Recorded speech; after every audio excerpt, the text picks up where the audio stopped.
Soviet MBTs have a pretty impressive reputation. For quite some time, they were not only more numerous than NATO tanks, but were also a bit more advanced. Of course, the Cold War was also rife with propaganda, so there are a lot of myths and misunderstandings surrounding Soviet MBTs, being both positive and negative. So we're going to be taking a look at myths from both sides. We won't be going in any particular order. It's also worth noting that when I say MBT, I'm generally talking about post-war tanks, whether they were technically classed as a medium or MBT. First up, it's often said that when Soviet MBTs were designed, no consideration was given to survivability. Depending on how you look at this one, it could be considered a half-truth. For Western tanks like the M1 and Leopard 2, they have blowout panels. If the ammunition is struck, there's a good chance they'll survive, because the resulting explosion will be vented away.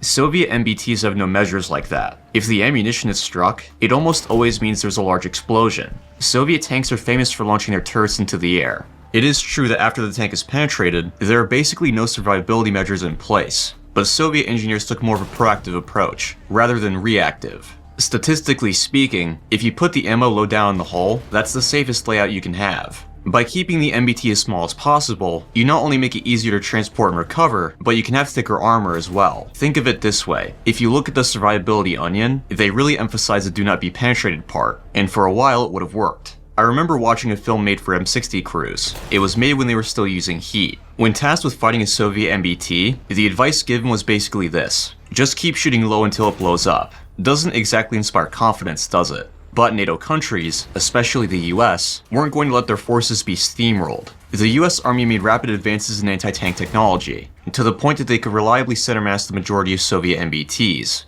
At that point, their plan kinda fell apart. You can gain survivability through extra armor, but once the armor is overmatched, it is basically useless. In modern conflicts with even more advanced anti-tank weapons, it's easy to point and laugh at how easily they blow up, but there's one thing that's important to remember: they're operating far outside their intended time frame and role. I'm not saying these MBTs are fine the way they are, but context is important. Next, let's take a look at that statement from the intro. I said that compared to NATO tanks, Soviet MBTs were better for quite some time, but some people believe that they were universally better. The Cold War is typically boiled down like this: the Soviets had the best tanks, and NATO had the best aircraft. This is generalizing quite a bit. In terms of material sciences, NATO was typically ahead, but the Soviets had novel ways of working around this. Superiority in either field wasn't constant for any one side. For instance, towards the end of the Cold War, NATO tanks were more advanced. The Soviets still beat them in sheer production numbers, but NATO believed that they could beat quantity with quality. A good example would be thermal tank sights.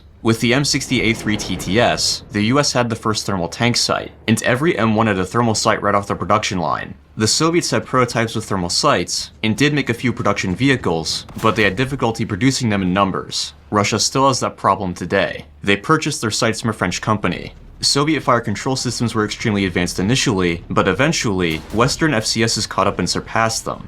It's commonly said that Soviet equipment is inherently reliable. The most famous example of this is the AK pattern of rifle, but it's often said for Soviet tanks as well. This isn't really the case. As tanks typically do, most Soviet MBTs had teething issues, and they were gradually fixed over time. However, when it comes to certain tanks like the T-55 and T-62, tanks lauded for their reliability, they were actually less reliable than some NATO counterparts. That isn't to say they weren't reliable overall. They likely met Soviet standards, but saying they're inherently more reliable, that would be incorrect. When judging vehicles, it really should be done on a case-by-case basis. And finally, Soviet autoloaders. I've talked about this before, but a decent number of you guys probably didn't see that video. The myth says they eat the limbs of crew members. I looked into this pretty extensively, and I could only find one vehicle where this kind of thing happened. On the BMP-1, the autoloader could injure the gunner, but it was hardly taking entire limbs. By and large, it wasn't really an issue. If the crew ignores safety measures, autoloaders can cause harm, but that's also true for many tank components.